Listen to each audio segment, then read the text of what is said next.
About 2 months ago, I released this video. It did amazing, by the way. Thank you so much. But from the comments, I noticed how little people knew about these original One Piece movies.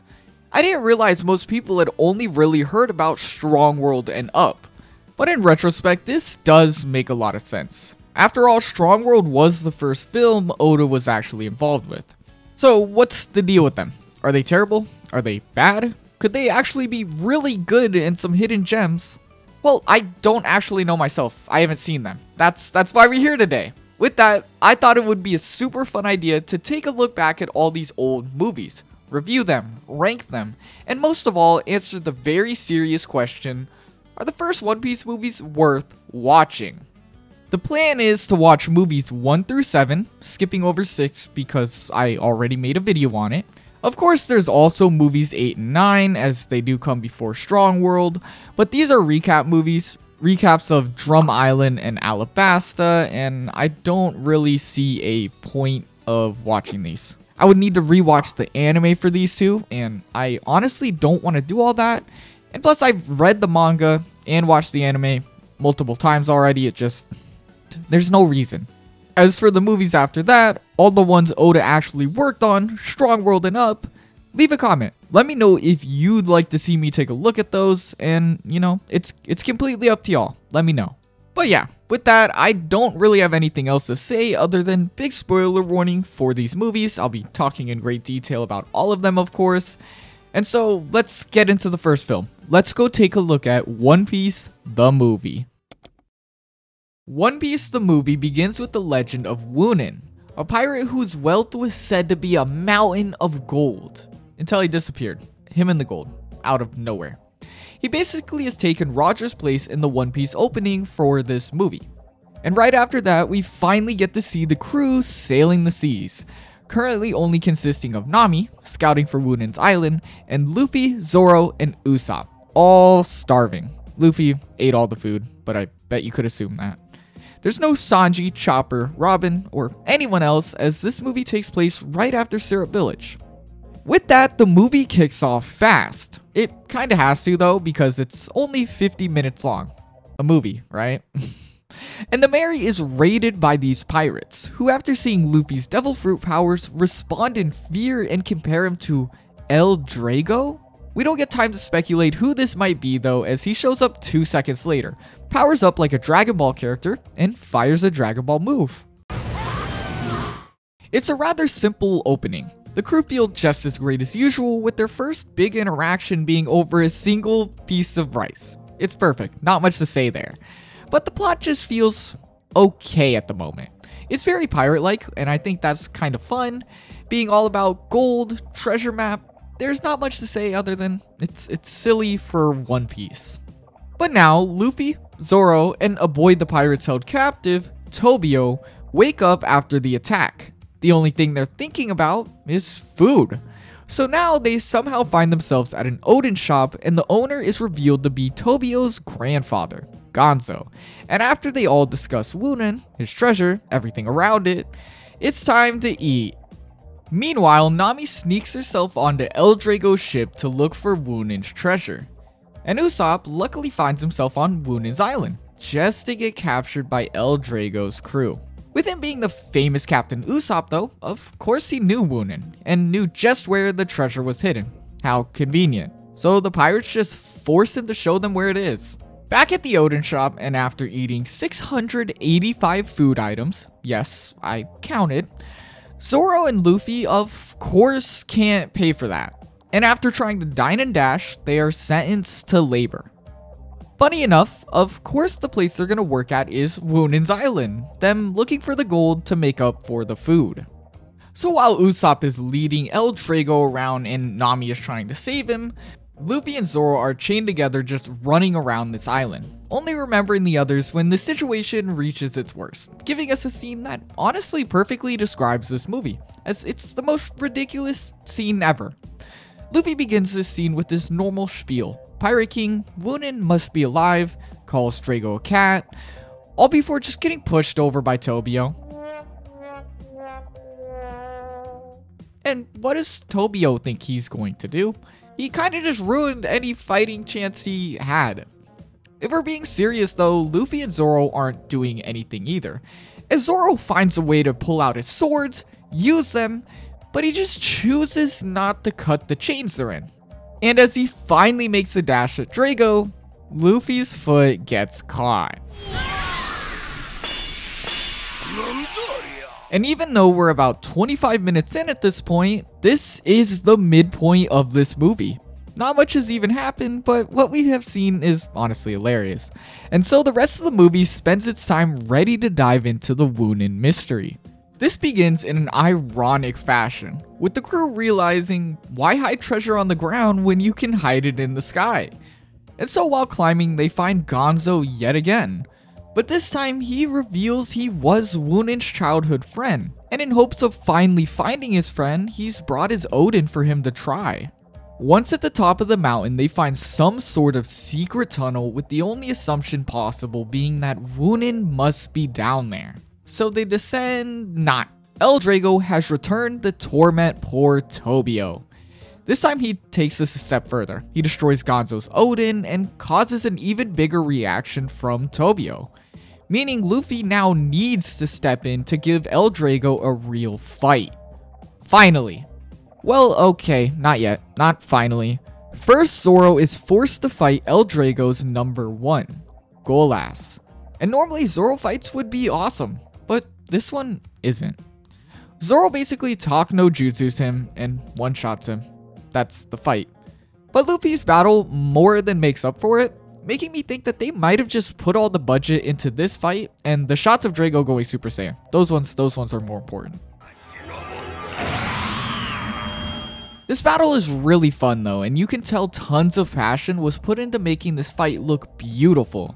It makes the inconsistencies in this short movie really worth it.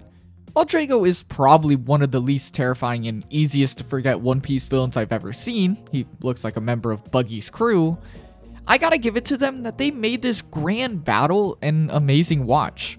In the end, Luffy sends one of his Super Boo Blasts back at him and sends him flying with the Gum Gum Bazooka. Super satisfying and no better way to beat this guy. And so everyone is left to explore Woonin's tunnel, where they learn he's dead. He been dead. But before his death, he completed his grand goal, a mountain of gold.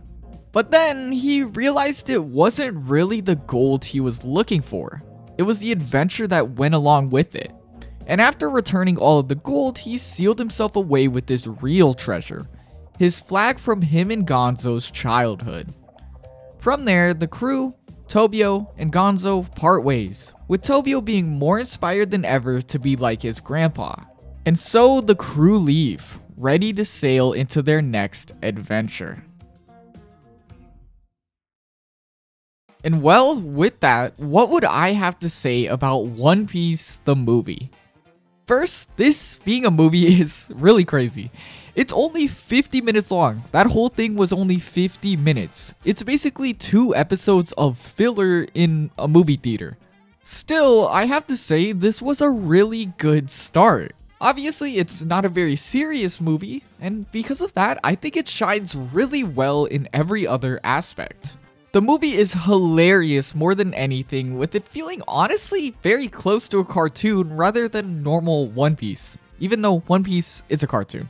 I don't know, whatever. But I feel like they really wanted to pull out the funniest bits of the series and make a movie out of that, and mostly that. This film heavily reminded me of a Boomerang show, if anyone else grew up on that.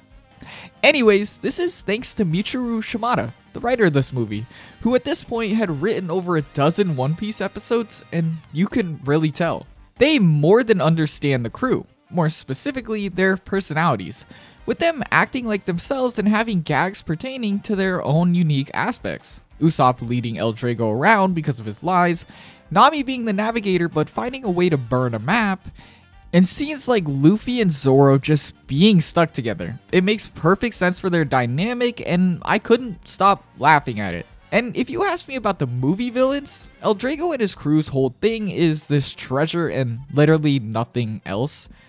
But that's okay, and honestly, it works. I kind of found myself laughing more at the sheer ridiculousness of this whole movie and everything each of the characters get up to, rather than caring what they're after or what their big goal is or anything like that. They weren't even really that evil, except to poor Tobio. That kid had it terrible. But yeah, I think you get my point. The movie feels more like a gag movie than anything else. Even the plot couldn't escape this funny gag theme this movie had going. Within simplest terms, the only way I can probably explain it is it's a movie about pirates looking for treasure. In One Piece, a pirate series. There is a few ideas disguised in here though, with constant mentions of things like greed and more specifically pride. Pride is mentioned more in name, but I think greed does a better job of speaking for this film as a whole. I think Gonzo, a character used to push this movie's theme, gives us a perfect quote to explain everything it's going for. Gonzo says during the movie, "Gold doesn't laugh, doesn't sing, doesn't drink, doesn't cry. It's no different from a rock." I think this explains what the movie is really trying to say. Don't let greed affect your pride. Don't let greed ruin your relationships. And most of all, just don't let greed control you. I think this definitely explains what the movie is going for. It's a simple pirate story focused so much on gold, but this focus on gold almost feels secondary to all of the laughs. Laugh more, live more. Don't focus on this rock, this yellow shiny rock. Don't focus on the greed as a pirate would. It's a perfect lesson for a world like One Piece and the best place to start this movie saga. For a first movie, I want to give this one a 4 straw hats out of 5. While it's not a perfect start, I do think this is a perfect adventure for the world of One Piece and a great place to start this long line of movies. And so, I guess we gotta say, we can only hope it stays this good. Let's continue. Clockwork Island Adventure opens with Luffy messing with a clock on an island. That's it. That's the movie. I'm kidding, of course. This movie actually opens with all the... Well, okay, Luffy does mess with the clock, but all the Straw Hats are chilling out on an island. And at this point, Sanji has joined us. Hello. And as they all comment on how the Mary looks, she gets stolen. Yeah, rough start. But something that you immediately notice in the first 5 minutes of this movie is its art style. It looks way different than normal One Piece. I don't know if this is changed for a cost-related reason or if it's just a personal design choice, but the art style switch between the first and second movies really threw me off. Not completely sure if I'm sold on the look of this film, to be honest. We then next see the Straw Hats a week later and in a terrible situation. They've lost their clothes, boat, and all their personal items. That means no swords for Zoro, no shoes for Sanji, etc. And soon they come across another boat commanded by a pair of thieving siblings, Borad and Akis. Immediately they spill their goal, the diamond clock on Clockwork Island, while also talking about how there's an evil pirate crew that commands the island and they just happen to see that crew with the Mary. This is so sus.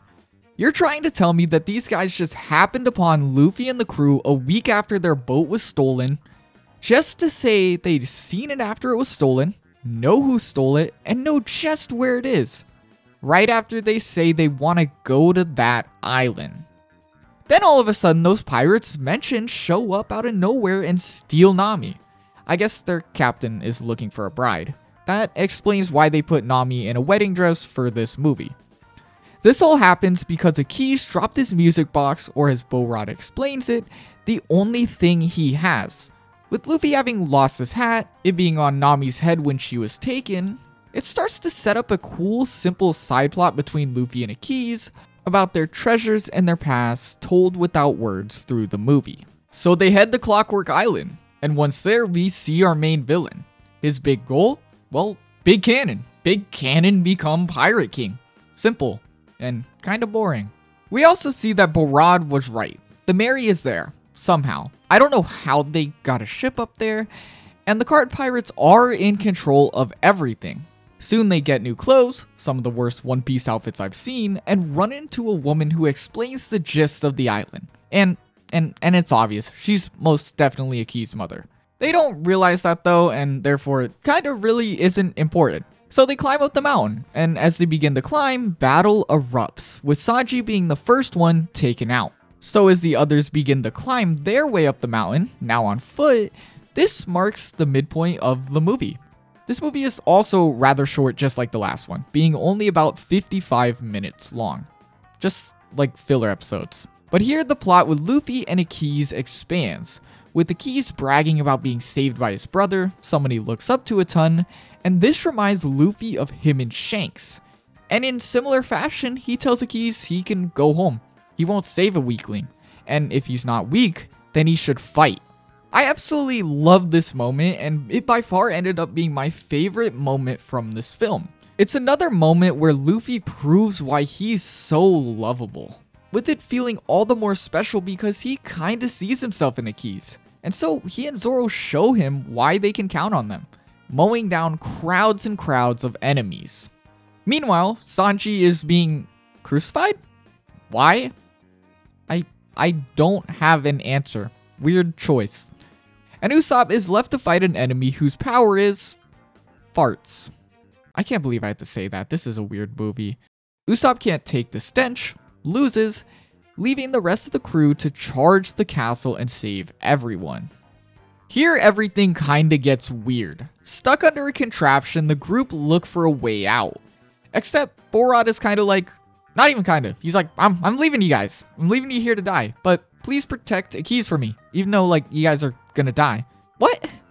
So it was very obvious that he's involved with the ship in a weird way. He wanted the crew to take out these pirates, but now he's disappointed in them. He just seen them do a good job. They're doing great. Still, for some reason, he's disappointed in them. He thinks he can do it himself, and the way he wants to do it is blowing himself up. All this to leave Akis and get Akis to his mom. He doesn't even know his mom is there. He didn't put it together. It makes no sense at all. And the best part is that he absolutely fails at blowing himself up. He wusses out because he thinks he's going to destroy the island. Akis even shows up, gets in the way, and he's smacked around, leaving just bro, Rod, what was the idea there? Ultimately, this doesn't matter. It was a way to get the movie to some kind of low point so Luffy can jump up, uproot the whole tower, get himself out of the situation, and set up the final battle. Luffy frees his allies in a unique way and gears everybody up to beat the card pirates. It's finally time for the final battle. First up is Usopp. After dropping everyone their things, he's left to fight this stinky man once again. And after backing himself into a corner, he gets the perfect shot, winning his battle. Sanji is left fighting the spiky pig guy, but this time he has his shoes. He can kick him as much as he wants, and so he does, winning his fight. Next up is Zoro against the clown guy. And this fight is pretty cool. Zoro is poisoned and backed into a corner, looking like he might actually lose this fight. But he calls back to Mihawk's words, saying with a terrifying expression, and one-shots him with some beautiful animation. But finally, Luffy. Luffy against the big bad bear man. Overall, I'm not too impressed with this fight. Somehow this bear guy is like invincible, he's like steel, but it's never really said why. And Luffy is struggling a lot against him. He's struggling in like a dumb way though. Like Luffy is normally pretty smart in battle, gags aside. Here though, this whole fight seems like a joke and it didn't really feel like a normal fight for Luffy.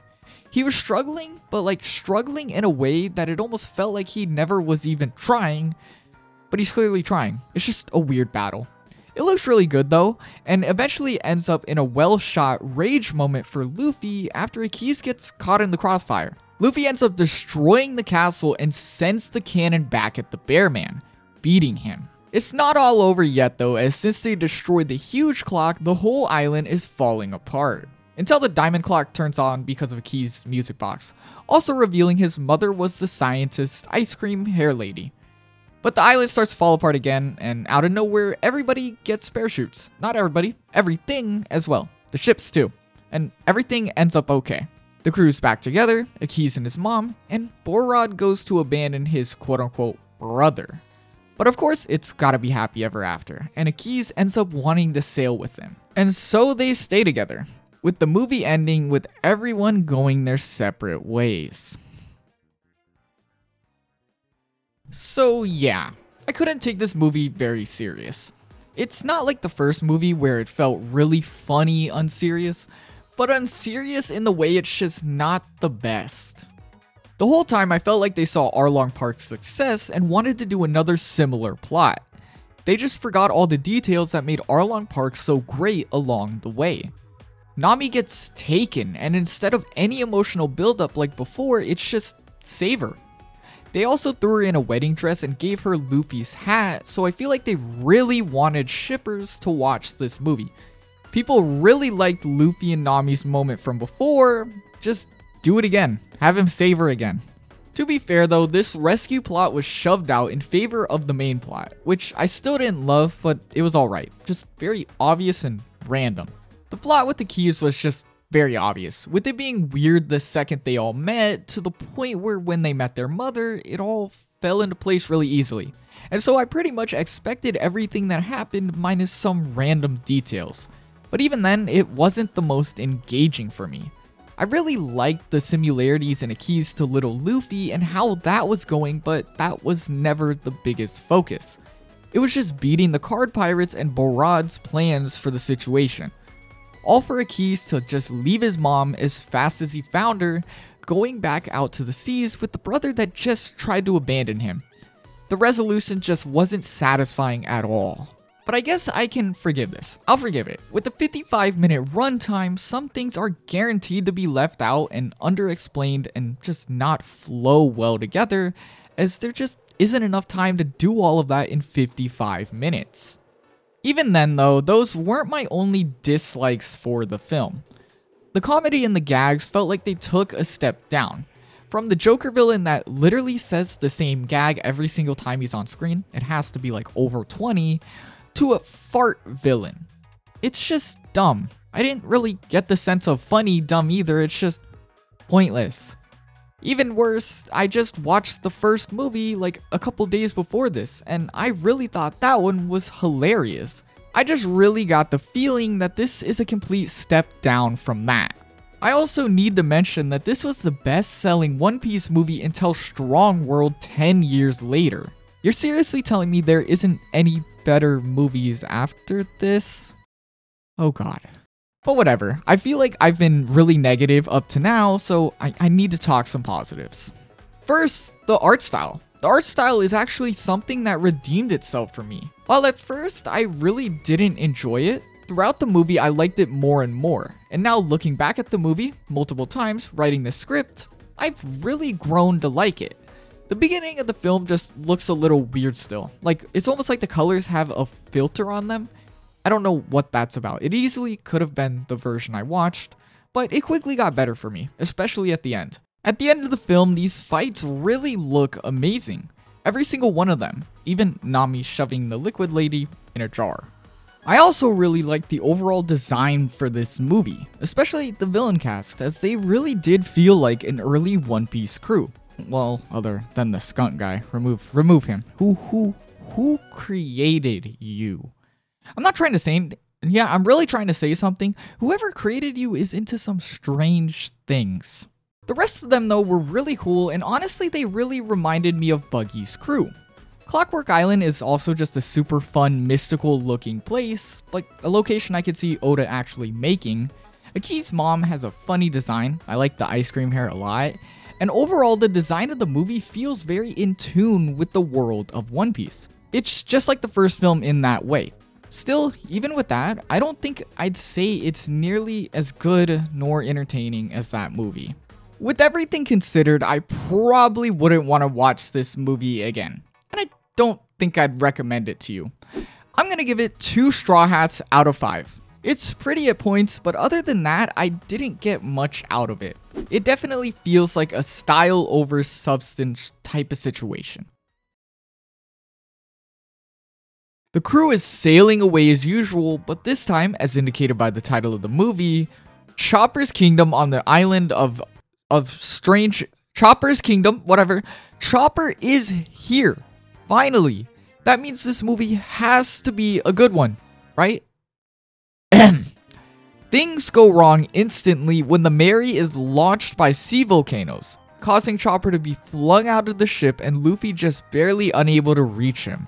This is also how it happened at the beginning of the last movie with the Mary. Weird.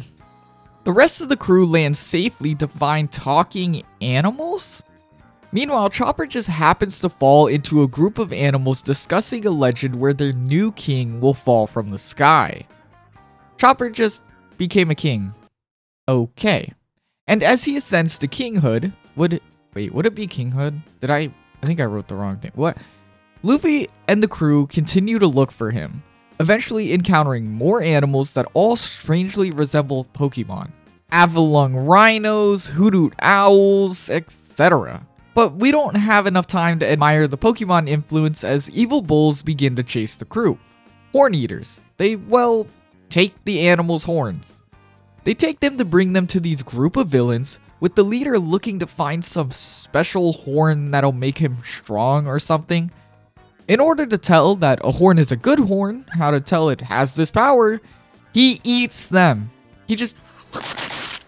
Oh, it makes me uncomfortable seeing him just chew them with the sound effects. He is joined by the handsome snake and the strongest hot dog. I'm serious. These are our villains for the movie. These are who we're supposed to be scared of. Meanwhile, the human with the animals named Mobamba brings Chopper to his dad's wrecked ship to prove his point on why he hates pirates so much. It's pretty obvious that Horn Guy is the one that killed this kid's dad, and honestly, I'm starting to get really tired of these whiny kid plots. Soon the crew reach Chopper and they're surprised that he's somehow become a king, with the animals being even more surprised that Chopper is a pirate. They aren't fans, not at all. And as the Horn Eaters re-emerge, they call Chopper to fight them. This marks the halfway point. Yet again, it's another short movie, and if it's not obvious, I'm not really enjoying this film at all. Like, I'm really having to talk about this reindeer's feud with a bunch of random animals with quite possibly, I think, the dumbest villains we've ever seen in One Piece. And none of it's very entertaining. Anyways, Chopper draws the Horn Eater's attention away, but his animal worshippers consider it running away and lose faith. Still, Chopper's being chased and the crew isn't far behind him. Sanji and Zoro save him, leaving them to fight the Horn Man's henchmen. Zoro versus HOTDOG, can't get over that name, and Sanji versus Snake. These fights are actually pretty cool because unlike their normal opponents, it's flipped. Sanji is against a swordsman and Zoro is against a kickman. While they fight, the rest of the crew is stuck running from the Horn Eaters, which, credit to Usopp, he actually clutches up and traps them with Nami's help. Meanwhile, Mobamba is mulling over the special horns in Chopper, thinking about something Luffy said earlier, and he steals the horns. Honestly, I have no idea why he even took these because he basically gives them to the villain, who probably would have never found them if it wasn't for this choice. Anyways, Luffy is of course left to clean up this mess and fight a huge animal version of Horn Man because he ate the horns. Ew. And of course, Luffy has to fight dude. I thought this was Chopper's movie. For the rest of the movie though, the animation really 180s and locks in. We see Zoro and Sanji beat their opponents and these moments actually look really good. And Luffy still has to fight Horn Man, and even if I hate this, at least it looks great. The whole look of the movie switched up. Luffy fights Horn Cat Monster Guy and eventually is struck down and thrown off the mountain. When asked why he even cares for this island, Luffy responds, saying that he pretty much cares for his true friends. Friendship, yay.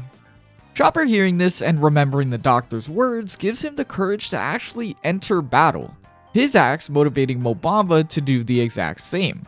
And so it's revealed Horn Guy did kill his dad. Who knew that? I swear this last part of the movie just smushes itself together because now at the perfect time, all the animals just show up, do nothing, and just give Luffy the time to come back, I guess. So he can fight yet again, break Horn Man's horns, and send him What even is that? What did they do? I mean, he doesn't look back much better, but did they just not want to animate anymore? What? Did they just give up? Yeah, okay. That's the end. Thank you. Please. And since Chopper obviously can't be king, who else other than Mo Bamba becomes the new king? Hooray! Literally the last 15 minutes of this movie are a blur. So much happens, but it manages to all feel pointless. But yeah, that's how the movie ends. Where do I even start? I thought I didn't like the last movie, and I honestly thought it couldn't get any worse with how I felt after it. But this one somehow found a way to do just that. It found a way to be worse to me. It begins with Chopper and revolves all around Chopper. And this makes a lot of sense. It came out right after he joined the crew, so obviously it's the perfect opportunity to make a movie all about him. Give him more cute moments, funny moments, just give him a whole movie. I love Chopper. He's also a fan favorite mascot type of character. It's a great idea, until it just sucks. There's an infinite amount of ideas for fun scenarios they could revolve around Chopper. Instead, I really had to get on here, set my mic up, write a script, and describe the battle between Zoro and HOTDOG. Yeah, that about describes it. I don't really have that much to say about this one, as it was just extremely mid. I hate using that word, but that's what describes it, I think. Nothing stuck out, nothing excelled, nothing captured me, and not gonna lie, I almost fell asleep. Maybe that's because I didn't get much sleep, it was really late, but normally I'm way more excited to watch these. I enjoy One Piece a lot. It just had a really boring plot with such an annoying human lead. And while the idea of a human calling Chopper to join the animals is interesting, I didn't care at all for the human doing so. He's just like every other One Piece kid who's had his life ruined by pirates. Except he's Tarzan. The world also isn't interesting like the last two films. The first film felt super One Piece-like in idea and writing, and the second looked really One Piece-like even though they did try something new with the art style. But this movie didn't have none of that. Boring island, weird characters, and a plot that put me to sleep. The characters though, I gotta talk about them. What was going through their heads with these villains? Butler, whatever his name was, HOTDOG, really? And their big goal was not really anything. These magical horns are never explained, and even when he did finally get his hands on them, I didn't feel it. There was no tension, fear, anything to show for this villainous goal. Then at the end we get the cliche anime special. We'll be friends no matter where you are, even if I treated you terribly, tried to force you to change your life and separate yourself from your friends. Yup. Yippee! Luffy had to clean up your mess, by the way. One thing that I did like that I felt like was missed potential and underutilized is the ideas that focus on animal poaching. With Chopper being an animal, there's a huge amount of potential for a bigger plot here. But instead of focusing more on that, they went all in on the friendship stuff. Which, okay, it's One Piece, the idea of having a poaching related plot might be a bit dark, but One Piece gets dark. A lot. Literally 3 movies later, it gets way worse than poaching. Just saying, watch my video on it. Gotta remind y'all that video exists somehow. Overall, as I said earlier, just mid. There's nothing positive I can really say other than some moments made me laugh. Though I'm not sure if me laughing because I'm making fun of the movie is a good thing. And the animation got beautiful at the end. While animation can sway me, to be honest, I like pretty pictures, can't blame me. It wasn't enough here to change how I felt about this film overall. I hate to shit on something so hard, but I feel like it really is deserved in this case. A 55-minute long quote-unquote movie that felt like it went on for hours. Please just skip this one. It's not worth it. Spend your hour doing something better. As for a ranking, I'm gonna give it 1 straw hat out of 5. A terrible score for a terrible movie. Now I'm really scared to watch the next movie, with the first one being actually good, the second one being okay, to this huge downgrade. I'm terrified. I'm terrified for what's next, but I kind of have no choice but to watch it. We're already at the halfway point. Waves. More waves. The Straw Hats. Wait. That's not important. This is an actual movie. No more 50-minute quote-unquote movies. filler episodes, Dead End Adventure is the first One Piece film to actually make it to the 90-minute mark. Finally! The film opens with the crew fleeing from Marines. Marines who become terrified upon hearing a name, Gasparde. That's not important right now though, as the crew has reached a new island and we instantly get a cinematic tour of this island in 3D. While there has been some 3D here and there in the last few movies, this is the first one to make it a main part of its presentation, and it actually really works. I'm used to ugly CGI 3D in anime, maybe not as much recently, but back then when this movie came out, definitely. But in this movie, the 3D is never really overdone and mostly used for backgrounds. And when it's used for like a ship, I think it actually looks great. You'll just have to trust me and see as the movie goes on. Towards the end of this sequence, we see a ton of wanted posters. Of course, Luffy's is front and center, but I have to point out, yeah, HOTDOG is still haunting me, I guess. But the doors open and we see the crew and Robin is here. I guess this takes place after Crocodile, but I guess they forgot about Luffy's bounty increase. Not 30 million anymore. Anyways, this movie has insane angles. And we see that as Nami inquires about something she noticed about the island. This leads the crew through a Minecraft cave and into a Pirate's Paradise secret hideout place. It's actually really beautiful, and seeing the crew's reaction to this place is bliss. Usopp is awed by the giants, Nami is kinda uncomfortable after seeing the fishmen, and Luffy is just super Luffy type of excited. Right away, this opening paints the image that they really do understand each member of the crew. Even more so as Robin, the one with years of experience on everyone, knows of this place and explains its purpose. She tells him the reason all these crews have gathered is for a race that the winners win some type of prize. And upon asking and entering, they learn it's for 300 million berries. So Luffy goes to eat while they wait for this race, and guess what? The food's free. And so Luffy, being Luffy, he steals food from everyone, pissing this dude off enough to push him through a table and for some of Gasparde's crew to wanna fight. This scene turns into a classic fun saloon fight where Luffy, his crew, and his new dripped out ally fight the mobs of pirates all across the hideout until they happen upon Gasparde, an ex-marine with the 95 million berry bounty who introduces himself by killing one of his crew members. But we can't forget the badass guy who Luffy's been at odds with but working together with at the same time. Someone who off first impressions is super cool. He reveals himself as a bounty hunter, Shiraya, and so it's pretty easy to assume why he's after Gasparde. Gasparde offers both of them a place in his crew, but his words seem to really upset Luffy, like out of nowhere.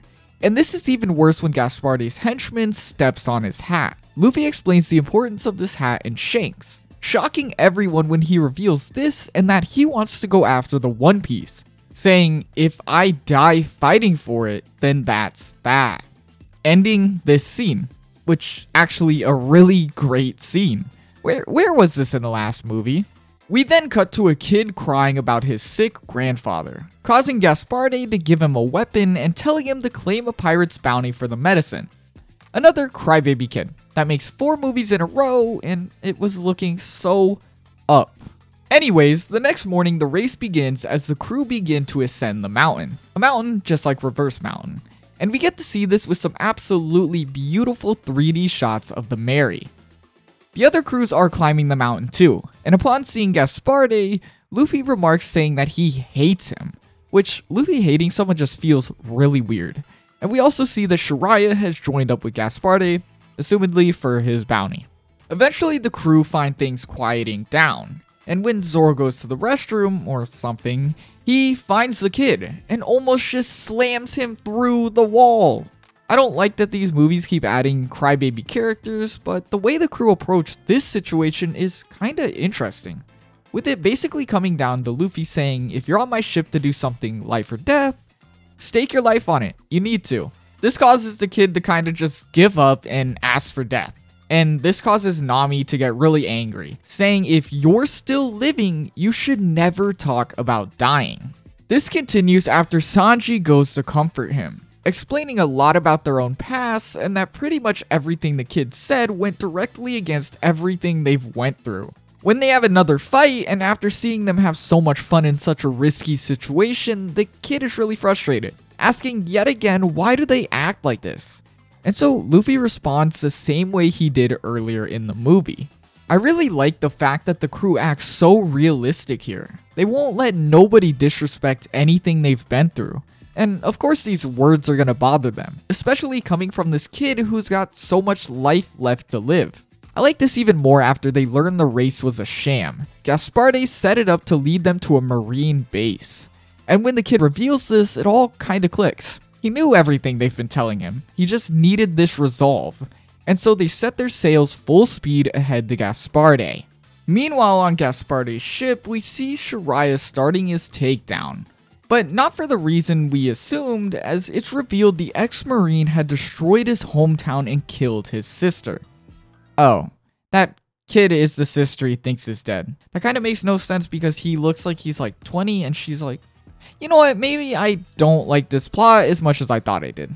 He fights Gaspard's henchman, beats him, and even though he is super cool, he's not cool enough to beat Gaspard as it's revealed he is the candy fruit. Meaning that there's two separate candy fruits in One Piece. As he's about to be killed, Luffy arrives at the perfect time, beginning the final battle. Gaspard makes it very clear that he's a very cliche villain that's all about the power. Anyone who's not as strong as him has no choice but to work for him or die. He's definitely not a standout villain, and as I said, very cliche, but because of that, I think he works really well here against Luffy. Someone who thinks the sea should be nothing but free, against someone who thinks everyone on the seas should serve him. It's a super simple clash of ideals, but I think it works well as this is just a simple movie. I don't want something super ultra complicated, I want a villain who Luffy has a really good reason to be angry at, and I think he serves that purpose well. This leads to it being a far better final battle. The first one that actually feels like a final battle, if that makes sense. What I mean is that not only do Gaspard and Luffy seem to be neck and neck, but there's actual stakes to this fight. A typhoon has begun, meaning death for the both of them if they don't finish soon enough. The ship is also sinking, and Luffy's even lost his hat. You also can notice the clear Alabasta influence with the way Luffy beats this guy. Flour. Luffy just happens to smash into some flour bags, becoming coated in it, and so he can actually hit the candy. That works, I guess. This leads to one final clash, one very reminiscent of canon One Piece fights, where Luffy punches through the spikes to land a devastating final blow, launching Gaspard into the typhoon. The rest of the crew are on the shore taking shelter from the typhoon and are left to believe in Luffy. And as the weather clears, we can see that Luffy and Shiraya are okay. Who saved them? The sick grandpa, who then reveals to Shiraya that his sister lives, therefore patching up all the loose ends of this story. Once back on the Mary, Shiraya gives Luffy his hat, something he just managed to grab before the storm consumed the ship. And now since everybody's back together, it's time to finally finish the race. Then the Marines from the start catch up. Tough. The two groups have no choice but to split, and as Shiraya, his sister, and their grandpa sail back to the shores, the movie ends. But not before telling us Luffy's bounty has recently increased to 100 million berries, being one final jab at Gaspard. Dead End Adventure took me on a roller coaster, or I guess it would be more fitting to say an adventure. At the beginning of the movie, I thought it really set itself up well, and that continued until about 2/3 or halfway through the movie, where I felt like it really dragged itself out. I'd say it's because of the kid, the brat. I'm not gonna lie, I'm annoyed we've seen the same formula for the 4th time in a row.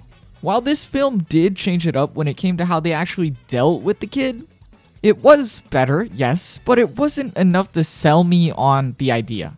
I know they include these kid characters to enforce a big theme, but I really think it's time we learn to do that in a new way. Come on, like this is the 4th time in a row. Like they say 3rd time's the charm, but we're beyond that. Please try something new.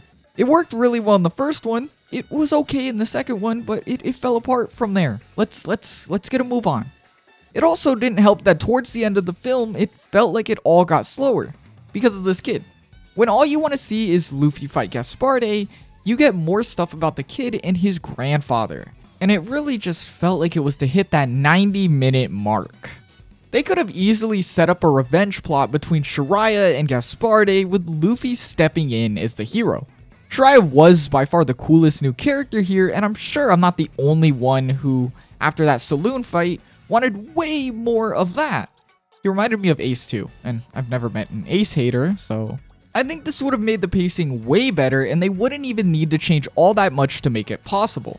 Luffy already goes against Gaspard really well, and it would have made the film have big differences from the first three that I think it really needs. Speaking of Gaspard, I actually really liked him as a villain. Not only was he actually scary at points, but he ended up going up against Luffy really well. Not only being a good image of things Luffy hates the most, but being a really fun final battle to watch. Oh, and the ex-marine thing was pretty cool too. I like when One Piece does this. I feel like we need more crazy, scary marine villains, even though we're starting to see a lot more of those. Still, the pacing up to this fight was super frustrating, as well as all the random interruptions during the fight. Yet again, this movie had such a great start, but it's whatever. The movie was easily way better than the last two. I'm happy I don't have to see some annoying bear villain or some weird dog they chose to name HOTDOG. I'm never gonna let them live that down. And besides the visual aspects that I think I more than captured during my recap of the movie looks way better than the last few. Another thing I really like is how the crew was captured. Each crew member is very well understood, between Robin being more knowledgeable or the simple details of Usopp paying attention to the giants. I get a good feeling they understand these characters, something that's essential to One Piece. I want to feel like the crew members are the crew members. It gets even better though when we see them stick up for one another with the kid and each deal with him in relation to their own unique pasts. My favorite probably being when Sanji comforts him. It really reminded me of how the crew and how everyone treated Sanji during the Baratie arc. And while some parts are reminiscent, understood, there's also tons of references. Or are they? You see, one thing that I picked up a lot during this movie was how similar parts are to normal One Piece. The best example of this is the ending of Luffy and Gaspard's fight being almost 1-to-1 to Luffy and Crocodile. It's so similar you could say they might have copied it. It's just a weird move for a movie full of references and callbacks to other One Piece arcs. The Giants, Reverse Mountain, things like that are so prevalent that it's weird that this big chunk, really important chunk, seems copied. And I think that sets a good tone for where I want to leave this movie. It's a huge step forward compared to the previous entries, but I don't think it's there yet. It's still kinda imperfect. Characters are way more interesting, but we still have this weird thing where they have to involve a kid to push the theme, and they're not willing to try anything new. The movie has finally reached movie length, but then we have pacing issues and the pacing fell apart completely. And the movie looks better. Well, this movie looks great. They're going in the right direction there. I love how this movie looks, and I love these silly 3D shots of the berry. Anyways, let's actually get into the rankings, 3.5 Straw Hats out of 5 for this one.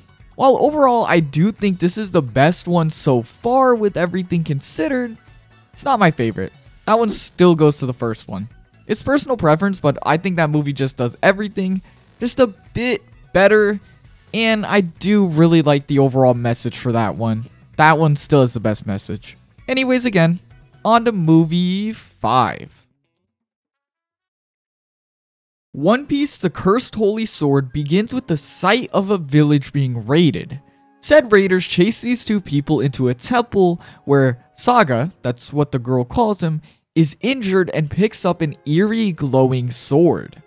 And from the movie's title, I can only assume we just seen the Cursed Holy Sword. We then cut to Nami giving the crew the rundown on some treasure this island has, the legendary 7-star sword. Robin then chimes in describing a legend involving a red moon, gems, and said sword, ending it by giving us a line from the legend, saying, "When the red moon shines, the sword will be imbued with a great power. If the 7 stars were to fall to it, the world will forever be ruled by darkness." Well, that doesn't really matter right now. Back to the ship, where Usopp and Zoro are on guard duty. Usopp in the underside of the ship, and Zoro is sleeping up top. Well, sleeping until a dagger lands right next to him, and as Usopp goes to investigate, he's gone. Zoro meets up with these guys, and instantly you notice one of them is a Marine, bringing up a lot of questions. What the hell, Zoro? What is all this about? And a Marine? Really? Normally, Zoro is one of the most loyal members of the crew. For him to just leave is wrong, especially to meet with Marines of all people. Luffy instantly realizes this, as when he reaches the ship, it's all he's talking about. The crew then find themselves outrunning Marines and right in the center of the island, where they conveniently spot a girl and chase her. Back to Zoro though, we learn that Zoro has followed them to a Marine base. What the hell, Zoro? How do you even begin to explain this? All of this? Oh, it's a childhood friend that he made a promise with long ago. The same person that we seen in the opening.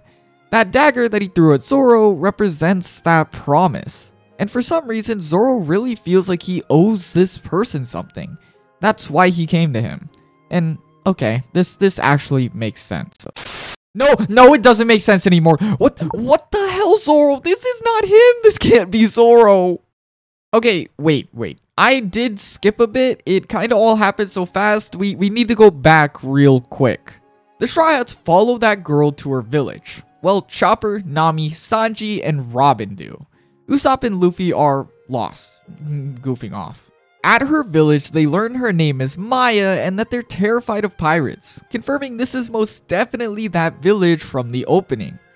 The crew then inquire about Zoro, and speak of the devil, the Marines show up to the village looking for something. But surprise, surprise, Zoro is with them. And so we're back to before, with Zoro after those orbs Maya has been carrying this entire time. This causes Sanji to confront him and they actually fight. I'm certain Zoro is like mind controlled at this point because what the hell, Zoro? This is just weird and crazy. He quickly beats Sanji though and steals the orbs, leaving the Straw Hats to deal with the wrecked village and what their friend has just done. And while the crew stay at the village, Luffy and Usopp stumble upon the Marine base while looking for Zoro. And upon asking about it, it seems like Saga would rather test Luffy than answer him. So not only do we get a good look at this cursed sword he's been carrying, I've also concluded this dude just played Final Fantasy VII and wants to be Sephiroth. Saga fights and speaks in a way that implies this sword might be controlling him. And I'm sure that means it's controlling Zoro too. Right? Right, movie? Right? Zoro is mind controlled, right? This isn't him? Anyways, he beats Luffy by surprising him with an energy wave attack, sending him flying off the mountain with Usopp just following him. He just jumps off. At least it's very clear Usopp is more down for Luffy than Zoro is in this movie. Meanwhile, Saga and Zoro quote-unquote destroy those orbs Zoro stole. They just drop them down a well, with Saga implying this will heal him. And yeah, I get it now. They can't touch the orbs because of the sword, so we get Zoro to do it. Meaning that Zoro is actually just dumb, and he isn't mind controlled like I was hoping. What the hell, Zoro? I hate this. I can't imagine Zoro being tricked this seriously and can't imagine him being willing to just do this. But since Usopp and Luffy proceeded to spend like a whole day running around, goofing around in caves, somehow them being idiots has worked out as they've just happened to find the orbs that they've dropped into the well. Of course, Saga doesn't know this as he proceeds to give a speech about his dream, justice obtained by power. His justice is the power to rule the world, and tonight, the night of the red moon, he will fulfill that dream. He just sounds really crazy, like really crazy, but guess what? Zoro is just listening. He doesn't really see a problem with this, even though he's obviously insane. I guess it's cool to Zoro. It's making me really mad at this point because just what the hell, dude? Why Zoro? Why would he ever go along with this? This movie just, it gets messier and messier as it goes on. The next morning, the Straw Hats are told to leave the village. And upon asking why, it's revealed tonight is the night of the red moon. We already knew that. But it's also the night where the cursed sword will be at its strongest. and the only thing that can stop it was the orbs. I love that this is mostly told through Robin, her being an archaeologist. It's all up in her alley. I just love her, and seeing her be cool. Yes, yes, yes. I love her. I love Robin. We also jump into Saga's backstory, revealing him and Zoro were childhood friends that one day found themselves in a tragic situation. While raiding pirate ships, Saga found himself strung in chains, telling Zoro to escape before the ship blows up, revealing Zoro most likely feels indebted to him because he saved his life. Still, I don't know if this is a good enough explanation for Zoro being dumb and all of his actions being insanely out of character. But whatever. After this, Saga washed up on the island shore, becoming part of the village, falling in love with Maya, all before the opening of this movie, where upon touching the sacred sword, he became possessed by it. With the story over, the Straw Hats are thinking of ways to beat Saga and prevent this big event. And as they seem stuck, all of a sudden, Luffy and Usopp burst from the ground out of nowhere. Time passes, and all of a sudden, Luffy is on board with everything. He was in a cave running around all day. He has no idea what's even going on. Why is Luffy so down to beat this dude all of a sudden? I don't think this is build-up. This is terrible. But whatever, in this moment, Maya talks about how she can sacrifice herself to stop the sword. I actually really like Maya in this moment. She loves Saga but feels deeply regretful that in a way it is her fault that he's changed, and therefore she feels the need to be the one to solve it. Even if her ritual plan failed, she's still willing to do the death-filled alternative even if she's terrified. She has this moment where she breaks down over this, proving herself as an actual character and not just a plot device. Something really refreshing in this movie. Then Luffy just shows he has the orbs. This whole moment, that's great, just doesn't mean anything anymore. Okay, that's cool. We then cut back to Zoro's perspective as the crew begin to put a stop to Saga and the sword, where he learns about the sword's nature and explains the situation he's in, saying, "I gave him my life." Okay, dude, just whatever. The kid that's been following Saga around then fights Zoro, and honestly, I can't really figure out why he's in this movie. He seems to remind Zoro of young Saga, so I assume that's the only reason he's here, to show Zoro how much he's changed. But dude, he literally had you slay innocent villagers. Did we need a new character to tell you that he's changed? Upon Saga's arrival, he beats Zoro, who all of a sudden has doubts, then runs off to stop the ritual Maya has started. He finds himself in a battle against Luffy, with this battle not being anything crazy, and to be honest, it seems way too close to their first fight, just extended. Soon enough, the sword reaches its full power, giving Saga more strength as he and Luffy continue this kinda ugly fight, now on equal footing. Still, Luffy gets the upper hand and strikes him down with a Gum Gum Bazooka. Though this isn't over yet, as the sword stored all of its power within Saga, now reaching its final state. He pushes away Maya's efforts and reveals the red moon while effortlessly pushing Luffy back. Then all of a sudden Zoro reappears, saying he'll kill Saga. Seeing how he's been loyal to Saga the whole movie, I honestly wasn't expecting this. I thought it'd be like, return him to normal, or I'll save you. No, Zoro actually wants him dead. In a moment I think that's meant to seem redeeming, him and Zoro have one final clash, with Zoro of course winning and saving the day. This movie ends with everything all happy ever after, which, just what the hell? The villagers went through all of this, they didn't deserve it at all. Then Zoro did all that stuff for it to just be okay. Movie ends with everything okay. There's a Straw Hat party. I guess there is no party like a Straw Hat party. And here we have another case of it starts so good, but it runs itself into the ground and it's bad. While the last movie had its own pacing issues after it started so well, this one also started really well and just gave up. At first, it really impressed me. Interesting opening with good exposition about the legend this movie is obviously going to dive into. I actually really like the legend, by the way. The way we learn about it and the legend itself is interesting and engaging and gets me excited to see it unfold. This introduction is followed up by Zoro disappearing and running off to a guy with a strange sword. not only giving you tons of questions, but a good direction for the plot to run in. Plus, something I noticed super early in this movie is that the soundtrack is really good.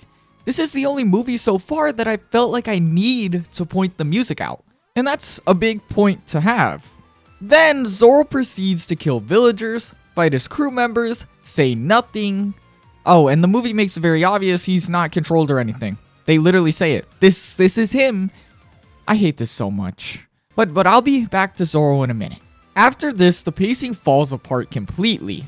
As for the biggest reason why, well, this movie talks too much. Remember how pacing was also a big issue in the last movie? It's debatably worse here. With tons of long info dumps, I could probably even write better. Then moments where information and exposition would help out tons just don't get it. Like where Luffy finally sees his crew members for the first time in a day, but they don't get him up to speed on the situation at all, but then he's super down for the plot all of a sudden. How is it too much at times, and then where it really needs it, it just doesn't exist? And it's not just this. Things like the animation too. While this movie has its fair share of pretty shots, it's clear that it didn't get the same amount of love as, say, the fourth movie or the second one. There were so many scenes that just didn't look good.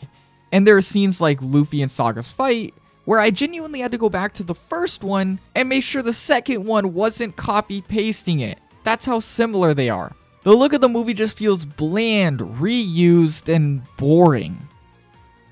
What isn't reused, boring, bland are the characters. We finally got over that using kids for a plot theme thing finally. And the result is obviously not bad. While Saga didn't make too much of an impression, he's not the worst villain we've ever seen, he just doesn't stand out either. I'm kind of willing to cut them some slack on this one. He had a cool design, he had a cool thing going on being a swordsman, he wasn't terrible, it's just he got put into a shitty story where they could have done so much more to help him. But I really liked Maya and everything she had going on. Her moments, look, and motivation. Except in her most crucial scene, she suffered from this movie's strange choices. They really made her cry her heart out for a couple minutes for a good reason, just for Luffy to have the one thing that'll save her. Changing this from being a good moment to a scene that's trying to be a funny scene where it shouldn't have been a funny scene to begin with. Oh, and this kid marine person literally serves no purpose. All he was there for was to remind Zoro of Kid Saga, but wouldn't it have been beneficial to have Zoro realize this against Saga himself? Then, finally, of course, they messed up the whole crew. Well, okay, maybe like 70%. Starting with Zoro because... oh my god, man. Okay, let's do this. This isn't Zoro. Not at all. They chose to do this plot, started it out, had so many opportunities to at least make it work, ignored those opportunities, and let it get worse and worse. They had the audacity to say Zoro would do all of this for a random old friend. That's it. Just because he saved Zoro's life at one point. I'm willing to understand Zoro might be loyal to him for that reason, but I still can't imagine Zoro would do these things without questioning them. It would have made sense and would have at least been easier to understand if they made him mind controlled. Simple, maybe a bit silly, but at least it would work. There's so much potential for plot points and interesting scenarios with a mind control idea. It could have made the Zoro versus Sanji fight way better, and we could have seen something like Luffy versus Zoro. They also missed the most important part of Zoro's character. He didn't get lost once during this movie. It's not just Zoro that's wrong either, but the whole crew seem like very one-dimensional versions of their characters. Maybe not Robin and Nami, they're probably the only exception to this as they more than flesh out their characters and their personalities during the mystery and the putting together of said mystery. Still, I can't say the same for anyone else at all. If they didn't understand a character, they would gloss over them or resort to the same gag over and over. Chopper continuously only does the angry, embarrassed compliment thing. It's his only lines. Sanji literally only talks to women, no butting heads with Zoro even though they literally fight in this movie. And Luffy only felt hyper. They cut out every moment that would make me feel like Luffy even knows what's going on in this movie, but he just follows along.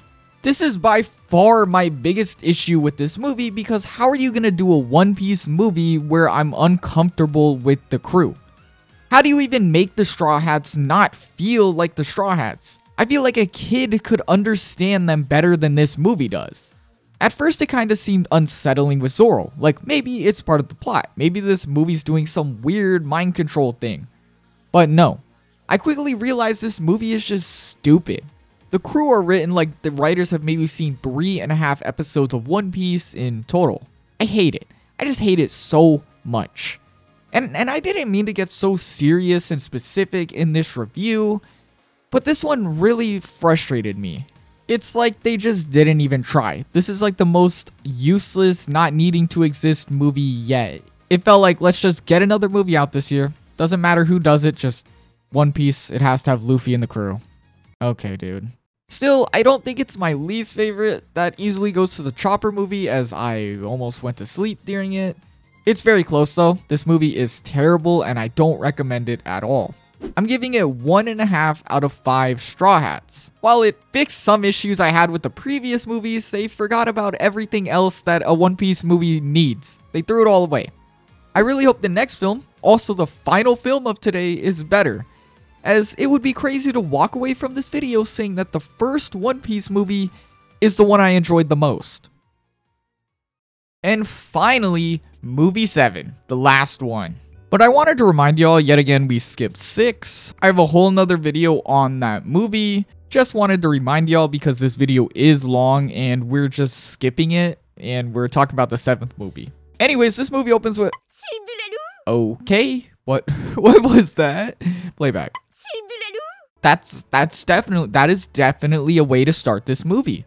The Straw Hats find themselves stuck in a storm to grab a treasure chest. Once back on the ship and upon opening the chest... Okay, dude, why are we doing this again? We're like 2 minutes in. Please chill. But whatever, they find a lady. A really old lady. Remember how I was complaining a lot about kid characters?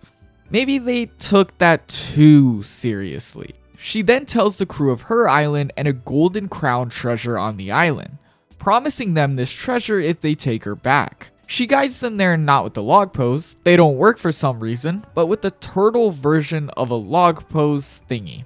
And once there on the island, they hear a song. This song kicks off the whole movie. Well, kicks it off after the lady's son, Sir Ratchet, steals her from them and attacks the crew. He launches a mechanical themed barrage at them, leading me to think this movie would have been perfect for Frankie. Why isn't he here? They tell the crew the treasure was a complete lie and to leave, leading to the crew obviously realizing the clue for the treasure must be in that kid's song. Good thing Robin wrote it down. Okay, dude, not again. This leaves Nami and Robin to dive into the lyrics of the song, but really struggling to do so. And so in a stroke of dumb luck that's perfectly One Piece-like, Luffy figures the mystery out. Both parts. By complete accident. It's perfect. This reveals a deep, ominous tunnel that seriously implies this island has something dark beneath it. Meanwhile, Sir Ratchet and his group are trying to do the same, clearly letting us know something is up with this treasure, telling the crew it's nothing but a child's tale, but yet he himself is looking for it in secret. Though, because of Luffy's hilarious findings, he's forced to change his mind and invites the crew to a party. Here he introduces himself at... Holy shit! Robin, oh my god. Okay, on a real note, why the hell is this movie so horny? They really changed no one's outfits but Nami and Robin's into this. It's obvious what they were trying to do with this. Sir Ratchet introduces himself on a golden turtle, proposing a team up to find the treasure and a split of said treasure. Obviously, this is a terrible idea. They've been fine on their own, and why would Nami even want to split the treasure? Luffy agrees. And after all, what a captain says, captain goes. I don't know. He gets to make the decisions. Plus, he really likes his big robot turtle thing. That's enough for him. This agreement now leads the new joined groups into the dark tunnel from before. And right away, we're a little over 30 minutes in, but I really want to stop and say I'm actually enjoying this movie. I haven't been able to say that in a bit. So far, it's a super fun adventure that at the moment looks like everything I've been asking for in these movies since the first one. There's definitely some weird parts, but overall everything's been good and I'm hoping it stays that way. It seems like it's setting itself up really well, it's just not trying to be deep like some of the others, and it's just fun. Something these movies should try to be more than anything else. But continuing on and down a waterfall, the crew follow the song until they find a grassy, ancient looking area. This is where the wonderful Robin busts out her skills, and no, it's not the movie being weird for once, as she does some archaeological work and learns the rest of the song. This causes Luffy to think the next step is to drink up the whole entire underground lake.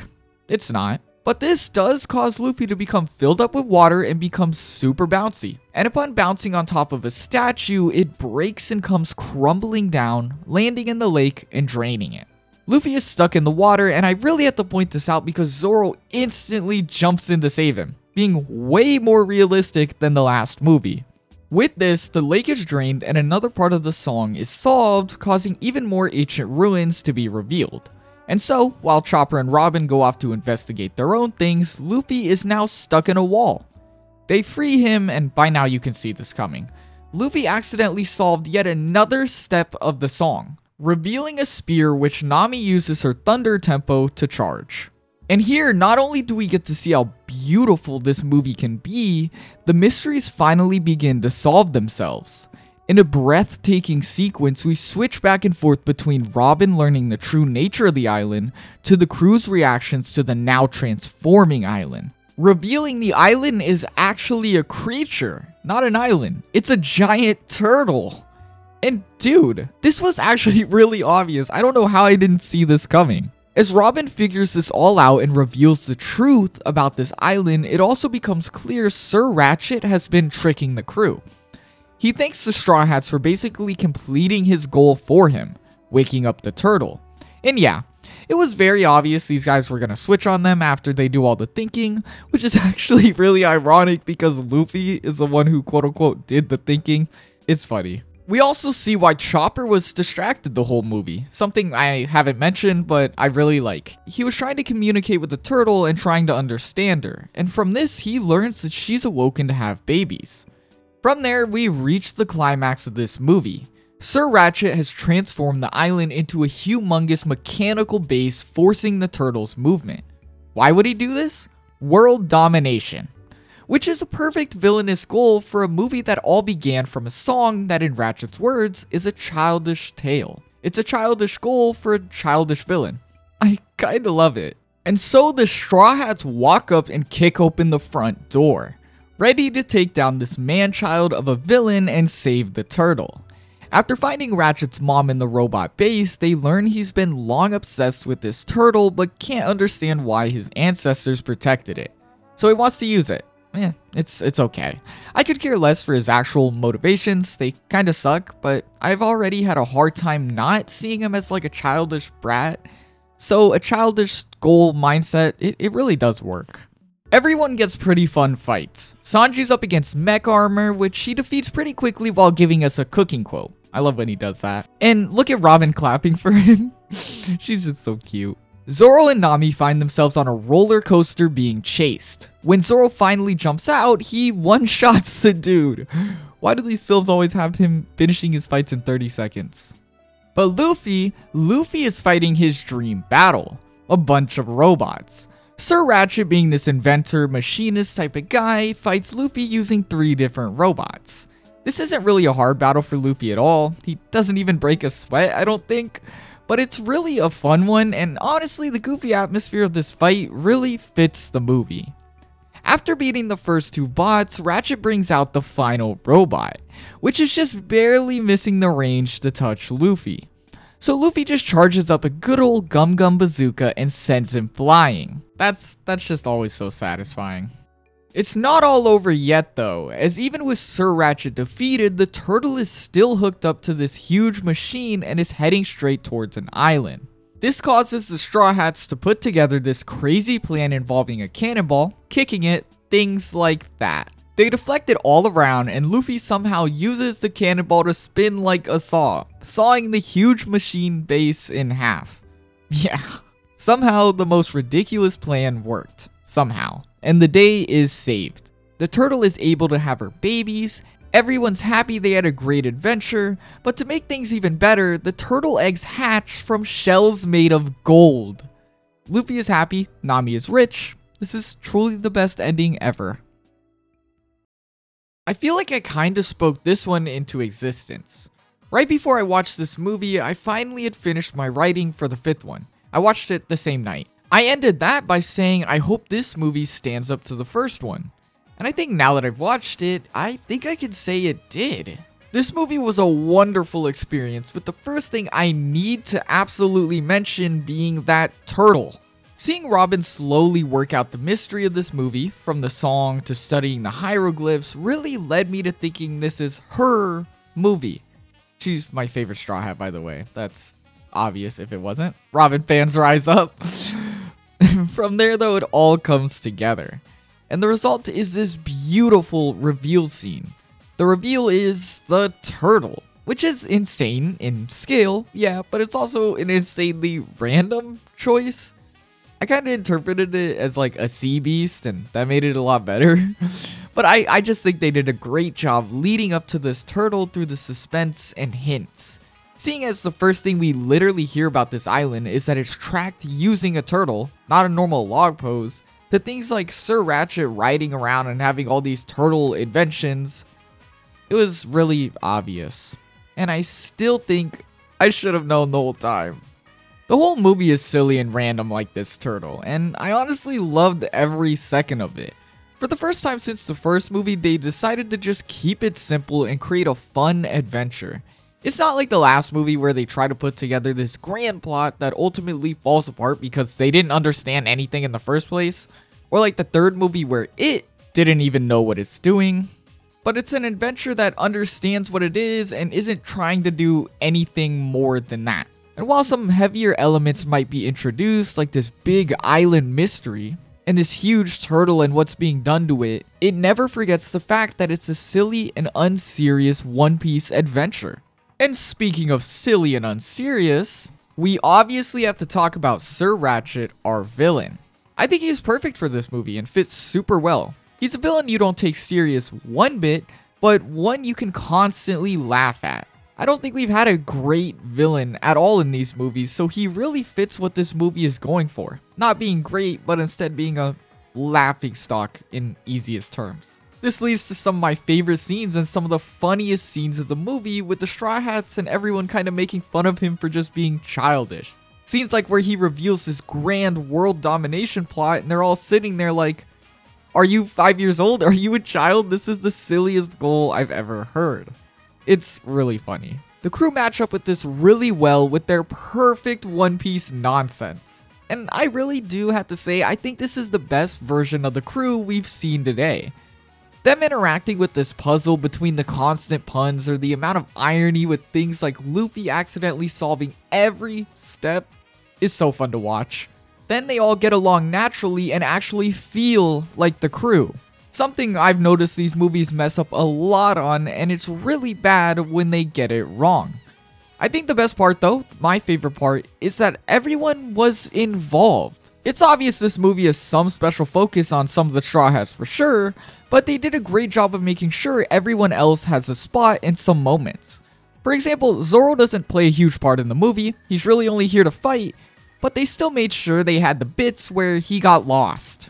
And the movie is absolutely beautiful if you haven't noticed. I think I'd probably say it's the best looking movie of today. After all, those grand 3D shots finally return, something I really like, and they're combined with a more HD, cleaner looking art style. One that slowly is starting to resemble modern One Piece animation. It's so much more beautiful than the last few movies. Also, for example, just look at this shot, dude. How can you not love this? It's so great. And while this movie does have a lot of highs, all I've been talking about is its positives, there's one low that really bothered me. This movie gets weird at times. And I say times, it's maybe a couple seconds here and there. But for a movie that's so fun, kind, and lighthearted, to have these big drops of perversion, it's kind of uncomfortable. Not actually, I don't think I'd say kinda. I look through these movies a lot as I write these scripts, edit, etc. And I heavily disliked how I kept noticing more and more just moments like these. It's kind of funny the first few times, yeah, and I don't think you'd pick up on most of it if you're just watching the movie one and done. It is super random, and you know, the outfits look great, but if I'm sitting here watching it again and again, dude, I notice they are doing way too much here. And it starts to go over that uncomfortable barrier really fast. Still, hot women, can't really disagree. I'm not gonna complain, just a little strange. But yeah, I think this film is an excellent example of what I think is a good One Piece movie. And with that, I can't decide if I like this movie or the first movie more. And so, our final score is gonna have to be a tie at 4 Straw Hats out of 5. We didn't get the perfect 5 out of 5, but who knows? Maybe another movie another day. Overall, I can't really say anything too negative about this movie. I think I illustrated my positives really well, and I really do recommend this movie. And I really love the Straw Hats in this one. If you want a movie that feels like pre-time skip fun, this is the one. That's probably my biggest reason why I'd recommend it. But I guess there's no more hoping for a better movie, as that is the last movie we're looking at today. So get out of here. Get over to that outro. And that's that. That's the whole video. I really hope you enjoyed me watching One Piece movies 1 through 7, skipping 6, video already on that. Of course, like always, let me know what you think in the comments. I love reading comments. Let me know if you've seen the movies, what you think of them, what you think of my opinions, things like that. And if you want me to look at the rest of the One Piece movies, like the ones Oda are actually involved with, the other ones, let me know. Leave a comment. Make sure you let me know. If people like this video, I have no problems doing it. This video is fun to make. But that's completely dependent on if y'all want it. I'm not going to make it if nobody wants it. So make sure you let me know. With all that out of the way, I want to mention a couple little things. I did get a new microphone. Hopefully this sounds better. My other one completely broke, and that sucked. This one is way nicer. I'm still figuring it out, so if it's a little inconsistent here and there in this video, the levels are a little off, please cut me some slack. I'm still figuring things out. Next up is thank you for all the love and support. The last One Piece video did insane, and I don't even know what to say about that. Thank you. That's the only reason why I'm making this one now. I also want to mention my second channel. I have 2 videos on there. I think they're fun. I need to get back to it, but I really plan to get into making more gaming videos on that channel that are more raw gameplay, fun, rage stuff. I also want to start live streaming. I don't know if I'll do that here or if I'll do that there, but either way, if it's interesting, please check it out. And last, thank you for all the subscribers and stuff. I wanted to give this its own spot. It's important. My channel has completely changed in the last 2 months, and that's insane to see. I don't really know what else to say. I'm not good at this appreciation stuff, but thank you for watching. I don't want to let this video go over the 90-minute mark, so I'm going to get out of here. Thank you so much. That's all I have to say. I'll see you guys next time. Shoo.